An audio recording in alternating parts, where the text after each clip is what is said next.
मंत्रिमंडल विस्तार होने वाला है।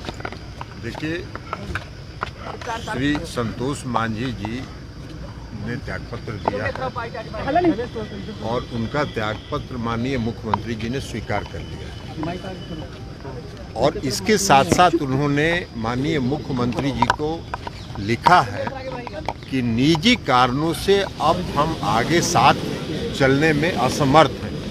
तो अब हम लोग ये मानते हैं कि उन्होंने महागठबंधन छोड़ दिया। तो सर छोड़ दिया तो उनके जगह पर मंत्रिमंडल विस्तार होगा ना, किसी को जगह अब ये तो मुख्यमंत्री जी का विशेषाधिकार है, कब विस्तार करेंगे, किसको बनाएंगे, नहीं बनाएंगे, इसमें हमारा आप पर आरोप लगा कि आरोप लग रहा है कि आप लोगों ने दबाव दिया था, आपने दबाव दिया कि विलय कीजिए, नहीं तो इस संघर्ष में क्या करते वो? नहीं, विलय का संघर्ष करने की क्या बात है? विलय करने की बात है। अगर आप पार्टी अलग चला रहे हैं और हम लोगों ने अगर ये कहा कि आप पार्टी का अपने को विलय कर लीजिए, अलग अलग दुकान, छोटा छोटा दुकान चलाने से क्या फायदा है? तो इसलिए इसमें बुराई क्या है?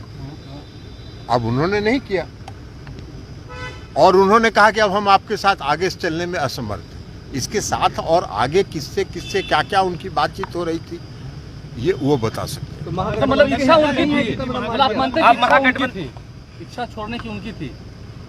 ये हम अभी आपको कैसे कहें? इस्तीफा तो उन्होंने त्यागपत्र दिया। हमारे पास तो उनके पत्र की कॉपी है जिसमें उन्होंने जो ललन बाबू ने कहा कि वो निजी कारणों से अब मुख्यमंत्री जी के साथ चलने में असमर्थ है।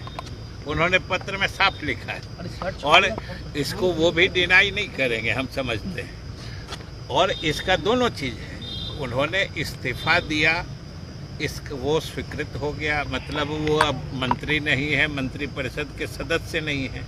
और उन्होंने मुख्यमंत्री जी को जब लिखा कि वो निजी कारणों से अब साथ नहीं चल सकते हैं, इसका मतलब है कि गठबंधन में भी नहीं है। साथ चलने का मतलब तो राजनीतिक मतलब होता है ना, राजनीतिक रूप से अब साथ नहीं।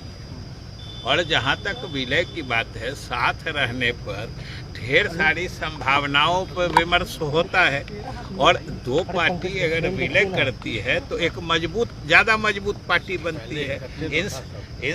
इन संभावनाओं पर तो विमर्श चलते रहता है, लेकिन उन्होंने स्वयं कहा है कि वो निजी कारणों से अब मुख्यमंत्री जी के साथ नहीं चलेंगे। सर विपक्ष की बैठक हुई 23 तारीख, उससे पहले झटका तो लगा ना ललन सर?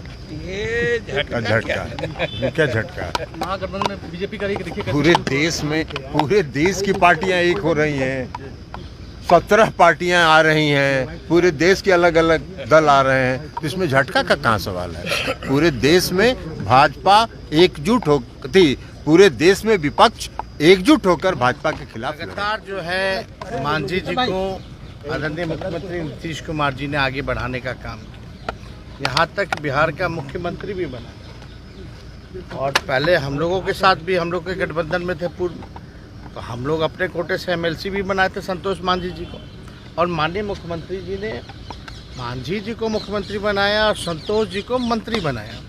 तो कभी भी जो है कोई ये नहीं कह सकता कि सम्मान जो है इन्होंने नहीं दिया।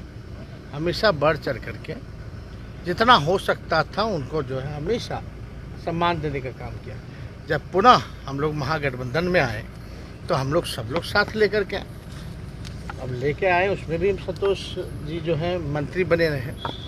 लेकिन जब बात हुई है जो ललन बाबू जी कह ही रहे हैं, विजय चौधरी जी ने साफ तौर पे चिट्ठी दिखा ही दिया, उसमें साफ तौर पे लिखा है कि निजी कारणों के वजह से जो है अब साथ नहीं चल सकते। साथ नहीं चलने का मतलब तो यही हम लोग समझते हैं, पॉलिटिकल लोग, यही लोग सब लोग जानते हैं कि इसका मायने क्या है। अब वहाँ क्या है, उनका क्या सोच है, इस पर तो हम नहीं कह सकते। लेकिन जो चिट्ठी में जो लिखा है तो इसमें तो बातें एकदम स्पष्ट है कि महागठबंधन का वो अंग नहीं है, रहना चाहते हैं और नहीं है। आप डिप्टी सीएम हैं, आप तो बताइए कि क्या कैबिनेट का विस्तार? अरे भाई, हम कहाँ से बताएंगे? हम भी डिप्टी सीएम बने तो नोटिफाई तो मुख्यमंत्री जी ना करेंगे। चर्चाएं हैं कि तो ये सारी चीजें जो बन सकते हैं मंत्री। अब इस पे हम लोग कुछ नहीं कह सकते, ये मुख्यमंत्री जी का निर्णय।